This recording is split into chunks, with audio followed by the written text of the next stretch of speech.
Welcome to the Wrestling Philosophy Show, where we discuss unique perspectives and beliefs on the sport of wrestling. Give us a follow or subscribe on various social media platforms, including YouTube, Spotify, and Apple Podcasts. Enjoy the show. Show 50 with Jeff Varney of Bomber Wrestling Club. He discusses the formation of Bomber Wrestling Club, how small business and big picture relate to wrestling, and his shoe game and some of the people he works with. Jeff Varney, Bomber Wrestling Club. What's going on, man? Not much, man. Just moved into a new house here in Auburn. Just getting unloaded, unpacked. So exciting time for me and myself and the family. And that's Northeast Ohio, right, for our listeners? Yeah. You didn't move too far, right? Just down the road, pretty much? Yeah. It's Chagrin Falls, basically, for people that don't know. Most people know Chagrin Falls, so pretty close to downtown Chagrin Falls, maybe 15 minutes east. Okay. I've been obviously wanting to get you on.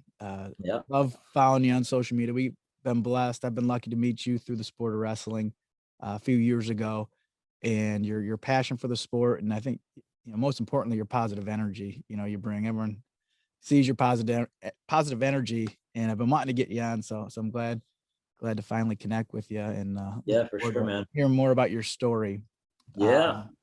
So for listeners that don't know, right, you're from Bainbridge, right? Yep. You went to Chagrin Falls. Yep. I went to Kenston. Okay. So okay. yeah, Bainbridge is like a small community just outside of Chagrin Falls. It's a Chagrin Falls mailing address because there is no post office in Bainbridge. That's how small it is.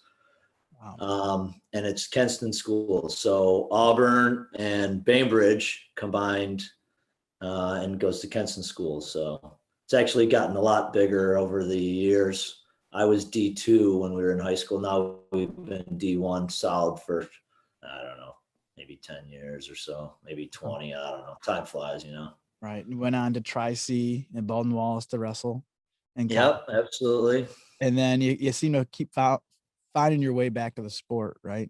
Yep. Couple coaching stints in Northeast Ohio, North Olmsted and North Royalton. Is that correct? Correct. Yep. Okay. So, and then you mentioned you kind of forced your way back into Kenston, right? A little bit. Ricky Dubell, wrestled at Edinburgh, 4-time qualifier. Mike Triscaro took over the program. Couple of guys that were a lot younger than me. I think Ricky actually is the last state champion that we've had at Kenston, 2004. Ricky used to coach at Brecksville under Haverdale when I was at Royalton. Okay. So, those are neighboring schools. We saw each other all the time. I used to come back when I was at Tri-C and work out with Ricky when he was in high school. And so that's kind of how we had the connection. And then he was coaching at Brecksville. I was coaching at Royalton. We saw each other, Brecksville holiday tournament, all over the place, basically. And we would always talk about, getting Kenston back on the map. And if that job ever came available, how we would like to take it over. And actually, funny story, because I was downtown at a Cavs game, and I just happened to see Brian Malloy. I don't know if you know Brian Malloy. He was Lake Catholic, maybe state runner-up, state champ around 97-ish. And he had been the head coach at Kenston for a number of years. And I saw him at Panini's downtown before a Cavs game. And we just started chatting, and he's like, it just so happened that day he had stepped down. Oh, wow. To be, he's got, I think, 4 daughters. So just, to spend more time with them. And he's just like, I don't have the time to put in to make this program great again. And I think at the same time he was telling me that, I was texting Ricky like, hey, this job is open. Like, let's do this thing. Right. Right place, right time. Right. Right. So, one thing led to another. Ricky got the job. I was still at Royalton, and we had a really strong youth program. So I didn't leave right away. Kind of discussed it with a couple of the coaches over there, and I stayed on for another year. And then I moved back to the area and was still going back to Royalton every day, basically, to coach the youth. And that became a grind, with the baby. And So, I hit up Ricky and I'm like, hey, I want to help with the youth program over there. Cause at the time I had gotten married. So I had been doing high school and youth for maybe, I don't know, 10 years. So I was in the room from like 3:30 to 8:30, Right. 5 days a week, and then you got high school tournaments that are Friday, Saturday, and then the youth was always on Sunday. I mean, I lived that life like single guy, all I have is a dog. So I lived that life for a long time. And then, I forget where I was at, but in any case, so he's like, yeah, come in and, help out with the youth program. There's already a coach there who had been there for a number of years. So I just kind of showed up one day and I asked the guy, this is why this is a funny story. I don't have to mention any names or anything because it's just me and you talking about. So I go up to the guy and he knows who I am because when I was coaching at Royalton, we would have districts at Kenston, and he had even mentioned before, what are you, I heard you're living back in the district, because I had that year where I was still coaching at Royalton and living in Kenston district. And he's like, why aren't you coming back to coach at Kenston? And so I showed up one day and I'm like, hey, I'm back living in the district. I stepped down at Royalton finally because I got a small growing family and I can only do maybe 1 or 2 days a week, but I really like to help out with the youth program. Like my passion, is now in the youth. And he looked at me and he's just like, we don't need any help. Oh, geez. I'm like, really? I'm like, Ricky told me to come up and, talk to you and come help out. And he's like, no, we got enough coaching help, and we all know like 50, 60 youth kids, like if you had 10, 15, you can never have enough. Right. So I wouldn't let it go. I'm like, I don't understand like where you're coming from. Like, I just want to help out. Like, I'm not trying to step on anybody's toes, like just a couple days a week, to get my foot back in the program. And I got a young son now. And I remember talking to Ricky about this actually. Yeah, he's going to be in not that exact thing, but Rick, because I've had him up this Dusky a few times. He's kind of filled me in on some things. So yeah, so he's like, nah, we're good. Okay. Okay, so I left and it didn't sit right with me, obviously. So sent the guy an email and I'm like, hey, I just want to help out. I'm not trying to like take the job over. I just want to help you out as much as I can.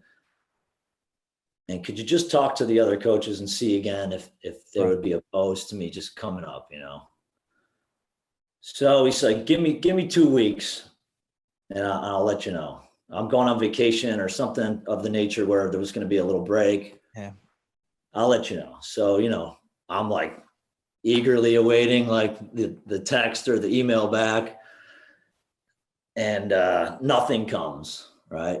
So I hit him up again and I'm like, hey man, I just want to check in, like, let me know. And then, so I finally got a response and didn't say anything. It was just see ya Tuesday. So I showed up Tuesday and started helping out a little bit. But it seemed like the more that I tried to help out, the more that he like felt like I was encroaching stepping on his toes in his program. Right. Oh, geez. And I would even try and like, so I'm like, hey, I could help out here or I could help out. And he just didn't want anything to do with it. Right. So finally, like he wouldn't even let me show anything in practice. And I mean, he was showing like the basics of basics. Like, and we had some really good kids in there, man, that needed some extra attention, So finally I'm like, I got the email list for the registration list and I sent it out to all the parents. And I said, I think we have a nice program, but some of our better kids really need some high level coaching. And so Wednesdays, I'm just going to have an open practice and I'm going to teach like really high level stuff. So if you're interested, because that was the one day that I think they didn't practice. Right. So if you're interested in that and you want your kids to get some higher level training that they're getting now, see you on Wednesday, right? So, 10 kids showed up, and I mean, from there, you started seeing like the jumps, the levels, the kids started hitting like roll through tilts, and they're tossing boots, and Nice. Was that the start of Bomber Wrestling Club then, right? Basically, right? So it was just one day a week, and these kids, they started really jumping levels. And that created even more tension, right? So he's because look, he wouldn't even let me sit in the corner. Like, wouldn't even let me sit in the corner. And these kids are like hitting these moves, and he doesn't even know like where they came from. Yeah, or like how to coach it, right? So they're just hitting stuff, and I'm like yelling from the stands, and it just was not a good situation, right? So long story short, everything kind of came to a head where like finally I just sat in the corner, and he's like, what are you doing sitting over here? You're supposed to be over there with the other kids. And I'm like, look, I'm here to like, and I have family and friends on the team, other people that are living in this district that know that I'm helping, and they're like, hey, how come you're not like coaching our sons or stuff like that, So basically I sat down on the corner, and he's like, get out of the corner, and I'm like, no, I'm not. If you want me to get out of the corner, you're basically going to have to move me. And so like he like grabbed the ref, stopped the match, like called we were in the OIWA, called the OIWA, and is like, here, they want to talk to you. And I'm like, I'm not talking to anybody. I grabbed the ref. I'm like, start the match. Let's go. Like, and so he got out of the chair and stood there. And while I coached, right? Well, I grabbed a couple kids and coached them for a couple matches, whatever it was.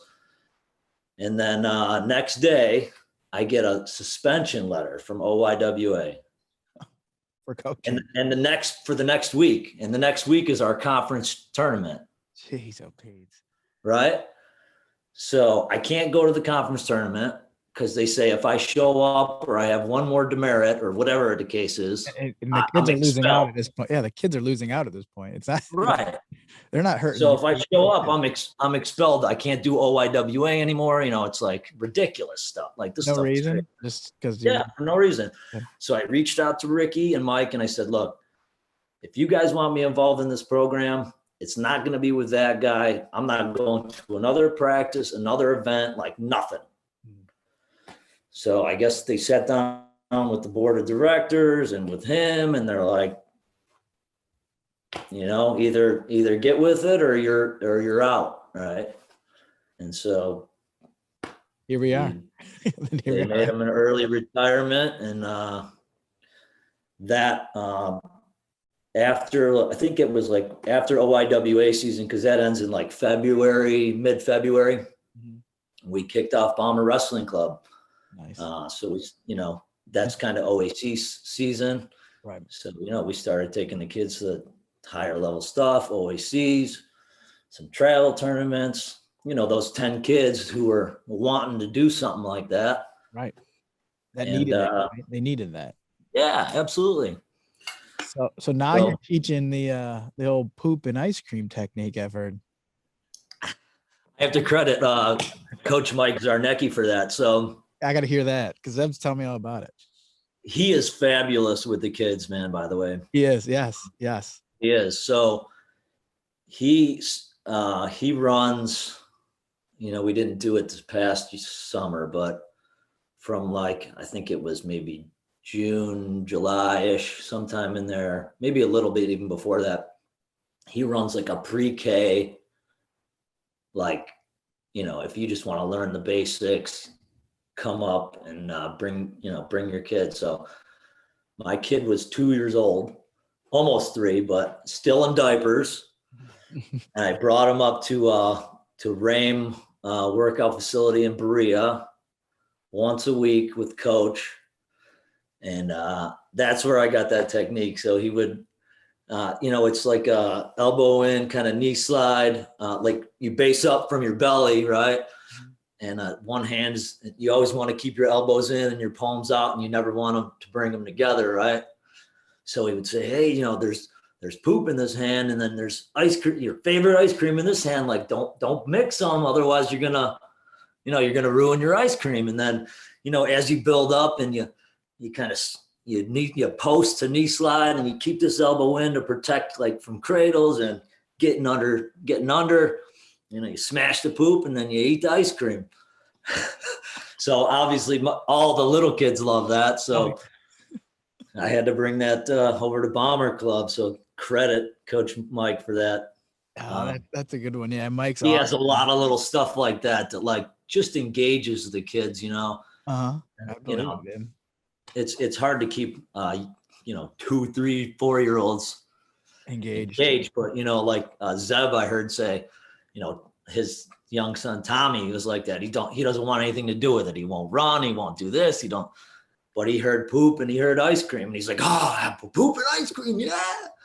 You know, so stuff like that keeps the kids having fun and keeps them engaged. And I think that's the number one thing in youth wrestling is just keep them coming back, right? It doesn't have to be like this big serious thing. I mean, for some kids, that's great. Like the 10 kids that we had out of the 50 or 60 that are in the room. But the majority, they just something else. Yeah, it's about keep it fun, getting them back in the room, and eventually it clicks. You know, they can be the kid that doesn't listen at all, right? And then, you know, right. You know, and it's like it's like babysitting at times. But 100%. It's babysitting with a somewhat a structure, right? So now we have, you know, now we've kind of separated the days where we got beginners like Tommy and Ferdy and my son. I mean, that was our biggest group this year. We had 20 kids from the age of 4 to 6 this year. That's awesome. Wow. So we had their own, like 1 hour twice a week, just, you know, basic technique, let them scrap. They love just rolling around and scrapping, you know. Learning body awareness, teach them a little bit of stuff like that when we do technique, so they kind of stay engaged. And then we have an intermediate group for the kids that are kind of start to get a little bit more into it, you know. And then we have our advanced group where we got all the OAC hammers and kids like that. So we've separated it and kind of got it down to a science. But the best part actually about our club is the older kids. So those 10 kids that I talked about, I started working with, I don't know, it's been 3 years now, 4 years. Those kids are giving back. So they don't have to be there for the 4 to 6 year olds because it's an hour before their practice, but they come for that hour. It makes it fun, right? And that's what we. Yeah, absolutely. And that's why we're doing it. It's a family environment, right? And that's one thing that's important to me is that I've learned over the years. It's not about wrestling for the most part. It's about the relationships that you make and the people that you meet and the memories that you make. I mean, that's the stuff that hits home, right? That's what it's all about, right? 100%. Wrestling is a great platform to provide that. 100%. Right? One of the greatest there is. Obviously, that's what we love about it, right? The grind is tough, but it's all the other stuff that you get from it, right? That makes the sport just amazing. 100% agree. That we're super blessed, and you know, have a good group of people here in Ohio.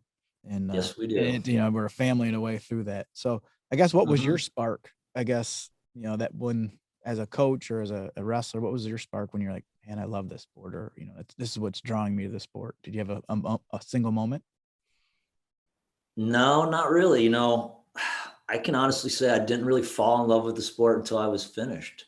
All right. Like I never had anybody like give me the perspective of what it's all about. I kind of just had to learn that on my way, you know? So that's why I love to give back. And I remember I had a couple, Coach Rovtar was my coach for my first 2 years. And he was a lot like that. You know, he wasn't the greatest technician in the world, but he loved you to death, right? And I always remember every time that I saw him after, you know, when I was in college or when I was coaching at North Olmsted, just going up to him and just being happy to see him and be like, hey coach, like, how you doing? Like, and just talking about other things other than wrestling. Right. And just having that relationship with him, really hit home for me and made me want any program that I coach at to be about being a family. And I was at North Olmsted for, like I think 6 years. And that was the first thing that I brought to that program. Is I said, I don't care if you got this kid who's, 0-20 for his career, or this kid that's 20-0. You see him in the hallway, you say what's up, you give him a hug, if somebody's picking on him, you protect him. Like, that's who we are. That's our family. Like, we spend all this time together. Like, you guys need to be a close knit group. Right. So that was kind of our thing at North Olmsted, was #family. We put it on the back of all of our stuff. They still do that to this day. Nice. Shout out Coach Kerry McWoodson. He's still there. He brought me on at North Olmsted. I had like a 2-year period where I coached at Baldwin Wallace as a graduate assistant. Okay. And then I had to kind of move on after a few years, too much travel, stuff like that. But he's from Miami, Florida, and he coached me at Tri-C. I remember him calling me. I was at, again, another Browns tailgate. So that's kind of what I did. Right. And he gave me a call, and he's like, hey, I'm applying for this high school coaching job. Would you be interested in helping me out? Like, I'm from Miami, Florida. I don't know that many people. And, we had a pretty good relationship when he was coaching me at Tri-C. So he says, I'm applying for the job, and, if I get it, I'd love to have you on. So he kind of got my, I did coach at Baldwin Wallace, but he kind of brought me in and really got my coaching career started there at North Olmsted. And he's done, wonders for that program. They produce NCAA athletes, wrestlers, and football players. The list is kind of staggering for people that, it's not a dominant school like a Brecksville or anything like that. But the quality of people that he produces and the number of kids that go on to wrestle in college. You look at the statistics, and it's like 2% of high school wrestlers. Right. This guy he's producing like 20%, right? Jeez. That's amazing. Every year he's got at least one kid that goes to, some level of NCAA wrestling. It's fabulous. These kids are, they're in a family atmosphere, and they're falling in love with the sport. And he's producing fabulous human beings and athletes and athletics, and they're just doing a fabulous job over there. So, and he's continuing that on. It's great to see. That's good to hear. Yep. And you're building that obviously at Kenston, right? And Yep. you just talked, build a house, right? Moved in this week, right? Yeah. And Yesterday the trucks came and literally yesterday. Yeah. Wow. So tell me more about this building a wrestling room at the house. Yeah. So, the reason why I moved is because I needed a garage. I needed a garage for all my toys and my truck, and I own the business. So What kind of toys you have? I'm just buying Zeb. I'm about to buy Zeb's 700 Yamaha 4-wheeler. So Nice. that's adding to the collection. I got a 67 Camaro that my dad built me. It's like mint condition. So at the old house, I just didn't have anywhere to put it. My truck is, a gigantic work truck. It doesn't fit in the garage. And I've always wanted my own wrestling room.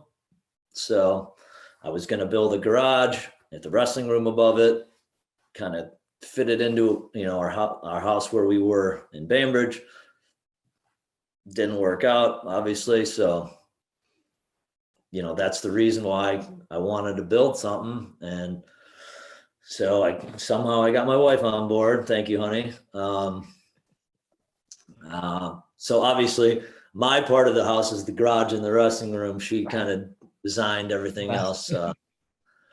But the room's about finished, waiting on my Resolite mats from K-Rob. So Nice. I'll be on the look for those coming here soon.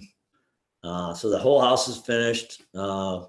What color did you go with? What scheme? I saw the. Oh yeah. I went with the all. all whites. All white. Nice. Yeah, all whites. I fell in love with those USA Wrestling mats from the team trials, so I kind of put that logo. Yeah, those were sick. So I put that logo on the floor, and then I got some Bomber Wrestling Club stuff on the walls. I got three of my wrestlers kind of live on the same street, down the street a little bit. So they'll be coming up. Obviously, my son's 4, my daughter's 2, and she's going to be a hammer if my wife lets her do that. Nice. She is tough as nails. You ask Zeb, he's like, man, every time we see it, she's getting banged up by the boys all the time and throwing around, but she bounces right back up like a champ. You can just tell she's got, that toughness that it takes. So the grit you can't teach. I don't know.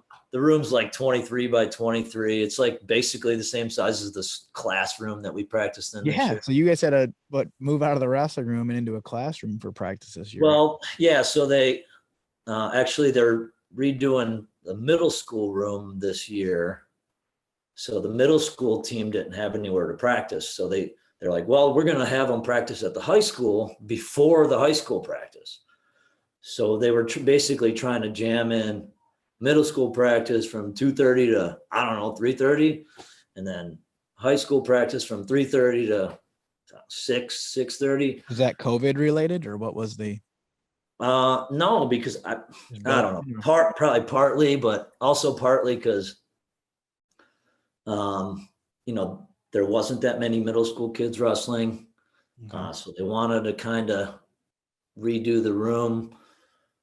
They had been practicing, I think, out of like a split classroom somehow, like the year before. It wasn't working out that well. So they're like, well, the middle school's got to practice at the high school this year. And so I'm like, how's that going to work? Like, there's no way I can't be there till like 9 o'clock every night with 4, 5, 6-year-olds. It's not going to work. Not going to happen. So we have Gardner School. It's like my old intermediate school. They were actually going to tear it down because they built a bus garage basically on the grounds, but they ended up keeping it and then kind of built the bus garage around it. So they have classes in there like karate class. They got like dog training class. They got parenting classes.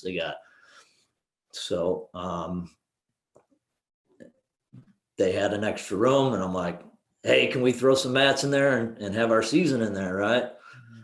And so they're like all about it, especially because it helped, kind of separate and keep the traffic low. And the dog people weren't that happy, actually, but for other than that, it worked out really well. Good. Yeah, I saw some videos. Looked like you guys made do with the room, and yeah, pretty tight, especially because as we're building the program, those 10 kids that I talked about that I started working with in the beginning are now like middle school, right? Mm-hmm. So we got older, bigger kids, and it's getting a little tight, but we made do, and we'll see what we do next year. I actually kind of liked being in the room like that. It makes it a little more intimate, Right. The high school room's really big. So, you got those stragglers that'll kind of like wander off and hide. They can't really do that now, right? It's like, This is it. Like everybody can see you and you better get to work. Otherwise, you're catching an earful. Nice. So you talk about the new mats, right? Yeah. Looking good, right? The style. What got you into the shoe game? You got how many shoes do you have, first off? Wrestling shoes? Probably, I don't know, 100, 150. And that's cut down pretty significantly. Why? Because of the move or what? Or what? No, because it's the house. I had to build the room, right? So I had to fund it somehow. So gotcha. So that was the vehicle, huh? Yeah, but I'm a mad collector, so I got doubles of this and doubles of that. So I started grabbing all my really nice doubles and kind of selling those to make some cash. But what got me into the shoe game is when I lived in like Tremont area from when I graduated Baldwin Wallace till I don't know, 5 years, 6 years ago when I moved back to Bainbridge. And that's right around when LeBron came to town, right? 2003-ish. I lived 5 minutes from downtown. I had season tickets. So I started, going to all the games, and I had a buddy who was real strong into collecting Jordans, And so I'm gonna start collecting LeBrons, right? He's a rookie, and I can start now, and I can have those J1s, but they're gonna be LeBrons, right? Right. So I didn't like Jordan, obviously, because he whooped our ass. Right. Excuse my language. You're good. He whooped our butt for a number of years. So I'm like, I'm gonna collect LeBrons, right? So I had this fantastic LeBron collection. I mean, like, I had samples that were like one of one in the world, right? I had connections in Hong Kong and China. Like, so when there were releases out there, I had a guy that would grab them for me and send them out. So I had like this entire room just full of LeBron shoes. And then LeBron sticks it to us, right? Right. So I'm like, F this guy. And I'm like, I don't want nothing to do with him. Like, so I just started selling all these shoes. Well, when I was at Baldwin Wallace, I was the equipment guy, right? Okay. So I would go into the closet and I would grab a new pair of shoes like all the time. I had a bunch of, like, I had some Kendalls, and I had some Pursuit 2s and a couple sweet shoes that I liked. So when I started selling all these LeBrons, I needed something else to get into. So Flickr was real big at the time. I don't know if Right. Yep. Funky So, Toys. Is that what it was? Yes. Well, it was before that even. Oh, So right. it was just Okay. like, I forget how I even got like hooked up into that, but it was a real small, it's like a photo website, right? You just They're post big in photos. shoes though, right? Well, yeah, so it got like that. So this was like 2008 or 9, something like that. So I posted a couple of my, the Kendalls that I had, and people started reaching out. They're like, "Oh man, let's trade for this and that." And so I got real into, like, I sold all my LeBrons, like real expensive LeBrons, and I remember one of the first pairs I got was, I got some Jordan. Jordan's got some wrestling shoes, if you don't know. Right. I got remember that. Jordan trainer wrestling shoes. And I'm like, oh, these are badass, right? So I got those. And then I always wanted some Combat Speeds. I always had a buddy who had a pair of Combat Speeds in high school. So I ended up trading for a pair of those. And then I ended up getting this and getting that. And then, I don't know, before you knew it, it just kind of blew up. Flickr, at the same time, Flickr just blew up into like this wrestling shoe community, right? Mm-hmm. So there was like buy, sell, trade, like all the time. So I was always looking for like shoes that look sweet and that I knew were, worth some money. And one thing led to another, and then Flickr just kind of exploded. And then actually it turned into like a scammer's paradise. Oh, really? Yeah. So like, yeah, there's a few guys. People started saying, "Hey, I got these sick shoes. Like, let's trade." Mm-hmm. And then you'd box up your shoes and send them, and then the account would be deleted, right? And then all of a sudden it had never happened to me. I don't know how. Actually, one time I sent a huge box of shoes, and then I went to send the guy the receipt for it. And it's like, this account is no longer active. I'm like, oh my God, I just got scammed, right? Yeah, so I ran back to the USPS. I'm like, you didn't send those yet, did you? And they're like, let me check. And they didn't. Whoa, you're lucky. So I'm like, oh, please, let me get those back. And so I got them back. But in any case, so that kind of killed Flickr game.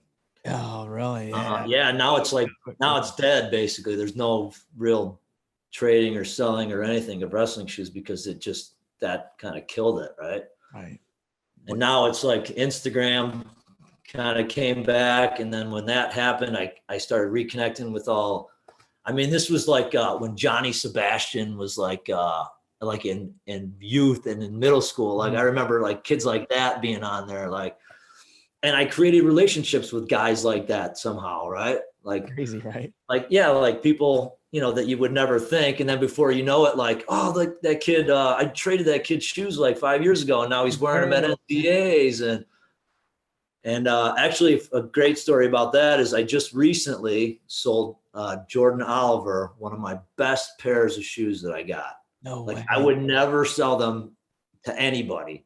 And Oh, he's like, man, I need some really sick shoes for this last chance qualifier and the Olympics, so he's right? gonna be wearing them here, huh?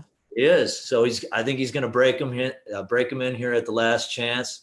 There's some old teal 88 West German, like mint condition. I mean, it's worth a ton of money. These things are worth probably like $2,000.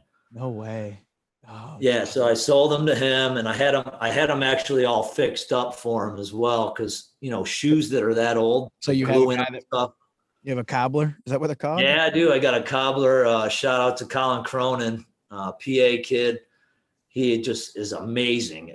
He just does this most fantastic work. He basically pulled them completely apart, re-glued them, restitched them, like got them ready for war, right? Like, because I remember I had a pair like that I like to wear my shoes like that. Mm-hmm. And I wore them like one time, and all the glue all came apart, and the soles come off, and now you can take newer combat speeds and put them on the older ones, and they clean them up and they look brand new. Mm-hmm. So they're restoring them now, and so that's your guy. He's in PA, huh? You just ship him, man. cleans them up. That's awesome. He does, man. He's my guy. So he takes care. He's at all times. He's probably got like 5 pairs of my shoes that he's working on. I'm like always sending him stuff. I mean, I buy, sell, trade like on a daily basis. Yeah. So he's constantly shipping to him. Yeah. Taylor Lamont hit me up today. He's looking for some stuff for NCAAs next year. So I got to get him some pictures and stuff of some stuff that I'm looking to move for him. Nice. So what's the one shoe, like your favorite shoe you have, or the shoe that you want that you can't get? Oh, it's Taylor Lamont's got the pair that I want. He won't get rid of them because he AA'd in them this year. So what are they? They're white and black grapplers from like 95-ish. Right. Okay. I had a couple of chances at them a few years ago, but didn't get them. I mean, I'll end up getting them one way or the other. I'll hunt them down. Part of it is like thrill of the hunt, right? Like, right. Like trying to find them, hunting them down, like making connections, like meeting people. It's the same thing, right? It's like somehow you create relationships with these guys that you watch on TV that you would never think. Like I never thought I would ever talk to Jordan Oliver before, right? Let alone and now get him shoes. Now I got his cell phone and we text back and forth, and I'm sending him just little messages like, you got this, Jo, like nice. You got America behind you, and he appreciates stuff like that, and pretty cool, like making relationships like that, right? Just through from the wrestling, right? shoes, Yeah. right? Yeah, the sport and trickle down through wrestling. Yeah, wrestling. There it is, wrestling again in some way, like creating really cool relationships, with people that you would never think, So what'd you rock in high school? What shoes? I still have them. They're a pair of Combat Speeds. They're like lighter blue with a yellow and red stripe. They're like kind of bomber blue. Bomber blue is like almost a Columbia blue. Right. So tough to find shoes like that. So I had a pair still from high school, and I wore them all throughout college. As they got older, I only wore them for like finals and stuff like that, like stuff that really meant stuff to me. And they were completely beat. I mean, the bottoms were, and I never got rid of them. I just always kept them. And then actually recently my guy put new bottoms on them, and I'm rocking them again. So good for you, man. That's awesome. That was my pair. Yep. Yeah, I was never a style guy. My brothers had all the style, but yeah, I had the Gable comps. I remember I had the Gable. Oh, those are nice, man. I don't know what happened to all my shoes. I don't know what happened. My younger brothers, they got some of those the Kent State ones, with the Rulons with the Kent. Or I'm not really an Asics guy. I don't know. I just don't. Okay. They don't fit my feet that well for some reason. I'm like a real old school Adidas guy. Okay. Big fan of the Nike Inflicts, older ones. Okay. These newer ones aren't. Yeah. All this new stuff is not that great. It kind of the same, right? Nah. Was it Adastar, right? Is that what? Yeah, I had the white ones, and my brother had the black. Those were like pre-final shoes. Yeah. Something else for final. So some good stuff. So you see these here with the, I broke them out the other night with Zeb and Eric? Scotty. Yeah, Eric's shoes. I don't know. Yeah, dude, I just saw a pair of those brand new in the box on eBay. Eric, so if you're listening, I saw a pair of these brand new. It's got a sweet logo on it that you can't see. It's rubbed I'll out. have to Yeah. find. Yeah. Yeah, I'll have to find. Oh, is it ripped out? Oh, it's like rubbed I'll out. have to find it. It's Yeah, probably rubbed off. Yep. yeah, I'll send you a picture. I found a pair brand new in box for like $550. no way. Yeah, that's how much these things, like something like that, man. People love. That's crazy. Collector, That's wild, isn't yeah. it? That's so Yeah. cool. Crazy. Yeah, I'm hoping to get some cool gear to show off some old, like I said, I think I mentioned through text, trying to get some old gear, some Yeah, that's guys to sweet, put on man. display. These kids can see it. These, whether it's singlets or shoes, whatever it is, put them on display at the, these OAC tournaments, kind of like a little museum on wheels or something. So let me ask you something then. Yeah. Okay. How'd you get into starting the OAC? Like, I didn't know anything about OAC until maybe, I don't know, 2014, I think. Oh, wow. Okay. We were in OIWA league. Right. And then I don't know, I had a couple kids who didn't make it to the state tournament or whatever, and there was a OAC district. Up in Berea. Like, we're gonna try out this OAC thing, Yeah. And the kid ended up taking fourth at the district So and made it down to the state, and he ended up taking fourth in the state. Nice. And his dad is like, man, you got to check this out. He's like, this tournament system is really cool, right? So then, one thing led to another, and we the next year we put it on our schedule. We're going to do OAC Berea. Yep. So we did OAC Berea, and then, I got down there to the Cavelli for the first time, and it was like, wow, this is just fantastic, right? This is basically like a high school state tournament, right? That's how we try to run it, right? Yeah, and I mean, it's so great because it gives. I coached at North Olmsted, where they basically had no youth program when I got there, and we were getting kids down to the big high school state tournament every year, and they were just, they walk out of the tunnel and they're just like, they can barely breathe, and like we were doing just absolutely awful. And every first round, it's like.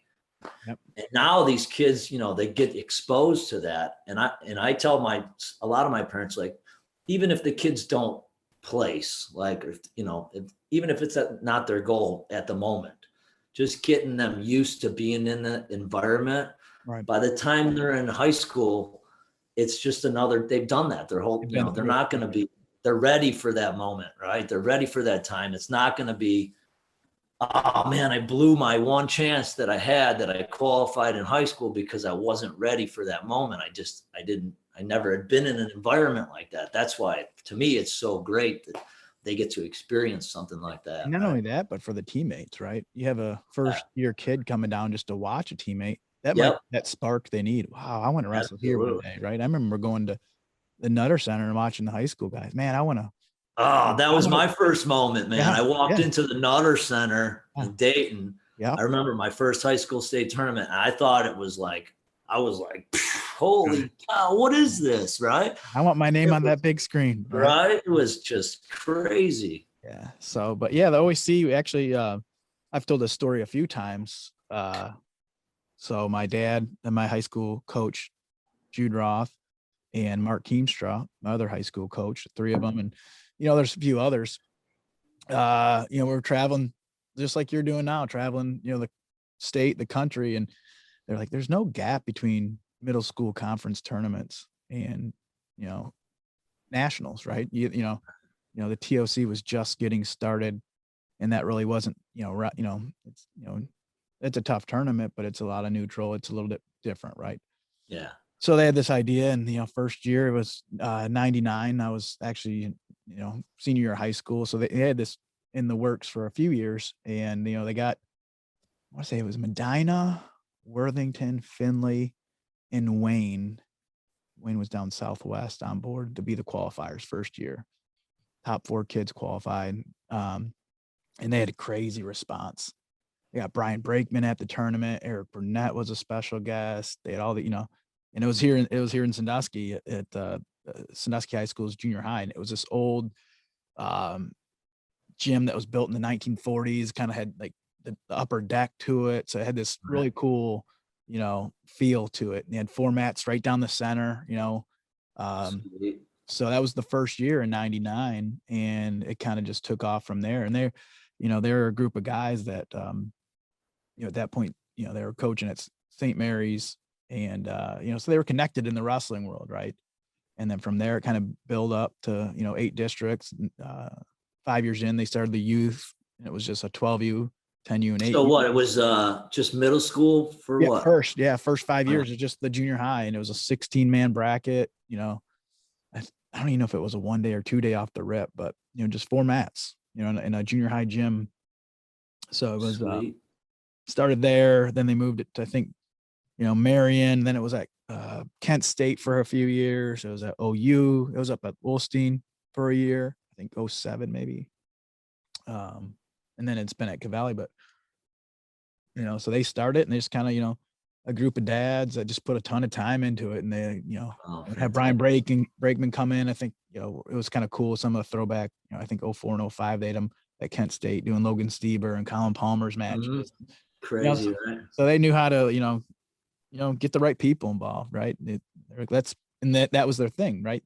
These guys get to the high school state tournament and walk out in the Nutter Center out of that tunnel, right? It's like, oh, geez, and then you put all this time into train, and then you that 6 minutes, you lay an egg. You're like, what the hell happened? It just like that fast, right? Couldn't take the pressure, right? So, we talk about quite a bit of how this kind of prepares them mentally, and it helps. Now it's sometimes kids win it and they're not excited because they're expected to, or right. You see it even at the high school level. Less kids celebrating because they're expected. Right before, if you're a freshman winning it, it was like, or placing a big deal. It's still a big deal, right? It's just a different perspective now. But so that's a little, I've mentioned it before, but that's kind of how it got started.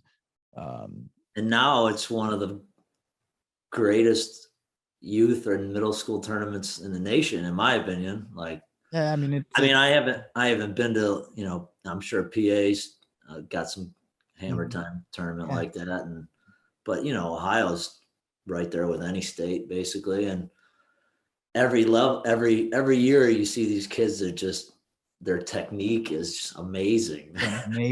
Like Gray Burnett, he's hitting like, these crazy tilts right at the buzzer to win, and like, or even the one that fighting is like college kids. It's ridiculous. The one that went viral of him when him and Trukovich back when they were like 6 years old. When they're hitting hitting Granby, like leg passing, and it was like, it's crazy. You didn't see that at the high school level 10, 15 years ago. What I mean? Here you are, a 6th grader. So it's pretty cool to watch the evolution of the sport, I think. And it's amazing. I'm just glad we're capturing it too, with today's technology and stuff. So, but so that's a little quick history lesson, I guess. We're excited. Yeah, it's congrats on that. Thanks to the dads for getting that thing going, man. It's really made our state. Yeah, those 3 guys were a huge piece. They worked well together. They all had their thing. My dad was kind of the tournament director, and Jude and Mark had their things. So now it's you and Bryce and Jude and I, and then Bryce is Jude's son. So we got a big group of guys. But Bryce, shout out Bryce Roth. He's been helping the last few years. He was out in Wisconsin for a while, and he's back. And then a great group of guys from around the state that help out. So it's kind of nice because we got some guys in Southwest, some guys in Central. So they all give their input. Okay, here's what's going on down here. Right. Sport, right. So we can kind of see what how we can improve. So it's pretty cool. That's fantastic. Yeah, shout out Bryce. He's helped. Yeah, the sectionals and districts. We went to that sectional format. He was at, I think, like 90% of them, man. I've seen him everywhere. He was hitting the road, man, and he did a great job keeping things. That was a crazy year, but it was good. Right. You going back? Are we going back to that format, you think, or what? No, I think we're just going to go back to the district format. The idea with that was, a lot of different reasons, right? Some like Berea Mid Park, 650 kids, and that's kind of overwhelming, right? And you walk in and you're like, oh, I got 32 man bracket at 8 years old and a Right. 1K. And so, and then also the piece of, okay, now I qualified for districts, right? We all know at high school, you qualify for districts or go 2-2 in Yeah, districts. it's a That's an slow accomplishment, process, right? For right? some kids, it's great. They get, hey, I qualified for the districts, and now I got, maybe I'm not good enough to make it down to the state, but Right. I advanced the level. So now next year maybe I can make it down to the state tournament, right? I Right. think that helps bring in the kids that, aren't the hammers. They're like, I can't go to that district. There's 30 some kids there. And it's like, he's not going to make it out, but we Right. can start slow by making it through the sectional. We got through a 10, 12, 16 man bracket, and we were top 4, and that's, something to build on. I thought it was, it's great. Yeah. And it provided that team atmosphere too, right? Sure. How many times you're like, yeah, we're not going to go to the districts because we can't take we only can take a handful of kids. Well, a sectional, you can take more kids, and it's a team atmosphere. All right, let's go. Fantastic. Use our competition team and see how it goes, and provides that team atmosphere. But for sure. Next year, it's still not sure what the schools are going to look like as far as allowing outside competition. So we're going to go back to the 8 districts and kind of build from there and see how it goes. We're super excited already. I was actually at a few of the sites this past week, so it's we're excited because it's getting back on getting these tournaments back going. I think we got through this year, thank goodness, right? But it'll be here before you know it. It will be. So yeah, so going back to the 8 districts, and so that was the whole idea behind that. People didn't understand that man, I only have a couple kids. Obviously at the your bell curve weights at the end, there's only a handful of kids regardless. But that first year sectionals, the tournaments averaged more than the first 3 years when we had grade school districts in the first 3 years. Wow. So the participation was there in Ohio, which is awesome, right? So we'll see.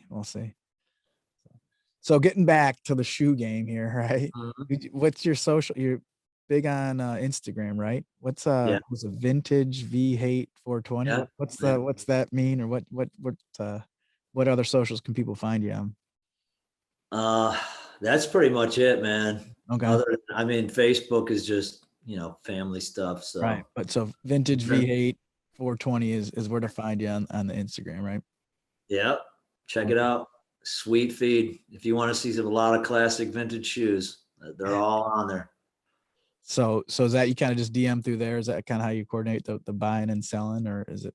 Yeah. And then, like I said, I created some relationships through the years. So I got some guys that have been doing it like me for a long time. We kind of, to believe it or not, we kind of set the market. It's like these guys that have been at it, these old fuddy-duddies that have been at it for a long time collecting shoes. Who are some of those guys you work with? I got people hitting me up every day like, hey, what are these worth? Hey, how much should I pay for these? Hey, what, how much would you buy these for? Or stuff like that. So it's kind of, my little side thing that I like to do. And if it's fun, right? Yeah, man. That's awesome. So anything from, and we talked off air a little bit. I grew up, I just mentioned my dad, but he had his family business, shout out S&H right here. Yeah. Bought it back in the 80s. We actually grew up on top of the property. You're talking about putting a wrestling room in the house. Yeah. He bought the building, set it up, and then we grew up. He still lives there. So, we grew up on the business property. Right. Anything you learned from running a small business, a family-owned business that kind of translates into coaching wrestling? Lots of things, organization, leadership. Like, I probably learned more how to run a business through like coaching wrestling. Right? Okay. Being able to like branch out, talk to people, talk to parents, lead people. That helped me tremendously in growing our business. I only started taking over our family business maybe 4 years ago. Okay. My father had always run it, so I kind of just followed his lead. I'm just trying not to mess it up at this point because we're pretty successful. But being able to talk to people, lead people, organize things. That's helped me hand in hand both ways, right? Right. Creating that family atmosphere that people gravitate towards, right? That keeps the wheels going. So it's Automatic Garage Door, right? So what? Automatic Garage Door Company. My father, similar to you, started the business out of our home. He grew up in West Virginia, and his neighbor was a garage door repairman. So my dad was a very curious guy. He would go over there, and the guy would kind of show him how to fix the springs and fix up the openers and things like that. So my dad drove a truck, basically was a truck driver. He moved out to the Bainbridge area. Okay. And had my brother and myself. I think I was just maybe 5 years old, and on a whim, he decided, I'm going to start a garage door business. Right. My mom thought he was nuts. Like, he started putting everything he had into it. He would go door to door around to the neighbors and everything. Hey, I started a garage door business. You need your garage door fixed? You let me know. Like, here's I don't even think he had cards at the time. He just wrote his name and number down on a piece of paper, handed it to people. Wow. He would drive around to like new construction job sites, try and meet the job foreman, try and meet the builder. Like, hey, just to let you know, my name's Jim Varney, and I started a garage door business in the Bainbridge area, and I see you guys are building some homes. And, one thing led to another, and he bought a truck, and then found a really good employee. The first guy that he ever hired still works for us. Wow, really? Yep, he was 19, and I think my dad was on a job like fixing a door, right, for a guy, and this guy was like really mechanically inclined. I can't remember. He was doing something else, and he saw my dad like installing this garage door, and he's like, "Hey, that looks really, really cool. You need any help?" My dad's like, "Yeah." So hired him, and then he's still with us. It's fantastic. And he's the best. I mean, one of the best garage door guys I've ever met in my entire life. I still reach out to advice from him, right? And anybody that I hire, I'm like, look, we got this guy, Carl. He can do and tell you anything about garage doors. He can fix basically anything.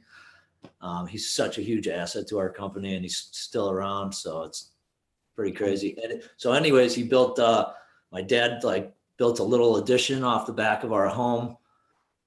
For an office space, threw a pole barn up in the back, and it was like that till 2008. Nice.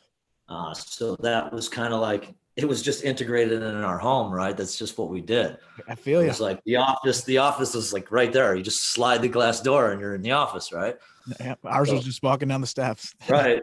So grew up in the business, answering phones, helping out, like going with the guy, started with my dad, obviously taking me, on little jobs. And then, when I was middle school, high school, summer job, he would send me with some of his, better installers and say, hey, teach, help my son out. And then before you know it, I was writing quotes and visiting people, and now I'm running the shows. Now you run the show. Very, very thankful to my dad. He built a absolute gem in this business. It's the reason why I have this house. It's the reason why I have, a lot, pretty much everything that I have. So shout out to my dad. Ability, right? To be able to coach, not everyone. Yeah. Exactly. Like, so I got into high school wrestling, and I had to be there at 3:30 every day. Well, in the real world, who would have that flexibility, unless I started had a 5 a.m. to 2 p.m. job or something so he afforded me that to chase my passion, right, which is coaching. Mm-hmm. So it's, he's built everything, and it's allowed me to live this amazing life that I'm so thankful to be able to do, That's awesome. Yeah. My dad didn't miss much of us wrestling, is at all our matches, sporting events, but but you also see the tough side too, right? Owning a small business, the stress. People don't see that, right? And you're not going to broadcast it either. No, right? no. No one cares, and some people want to see you. Maybe all right. Tough gig owning. You not only gotta do the work, but then you gotta take care of the paperwork and stuff like that. You got to deal with unhappy customers. You got to deal with your distributors. You got to deal with, everything, every aspect, right? You have to be involved. Otherwise, you're probably going to fail, right? If you're not on top of something, you can't miss a beat. Now I have my wife who's helping out with the business, and she's really fantastic in marketing and organization skills, which I'm not that great. She's like just fantastic, everything organized to a T, right? And so that's really helped us grow in the last few years and become, she doesn't like that I say a legitimate business, but a legitimate business, right? Mm-hmm. Oh, that's awesome to hear. It's fantastic, very blessed, man. That's awesome, man. It's cool to see things like that, organizations and businesses grow from where they start and how they evolve. And like door to door, like driving around, like I couldn't even imagine like doing, but that kind of rubbed off on me, like do what it takes, right? In my earlier years, I would create like a little coupon, and I would just go walk around to the neighbors. I'm like, hey, my dad did this. Like I could do something like that, and that would help grow our business. Like little things like that, right? Mm-hmm.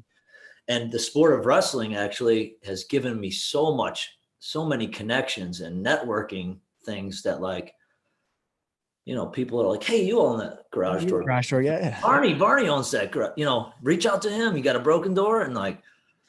My dad did that a lot when we were in high school and wrestling, like and living in the Kenston district, meeting a lot of people and, really growing the business in our communities because people, we were pretty successful, and they're like, hey, Varney's, they own a garage door business. Go ask him, right? He can fix that or he can do that. And wrestling provided a lot of those relationships that I've built, right? Mm-hmm.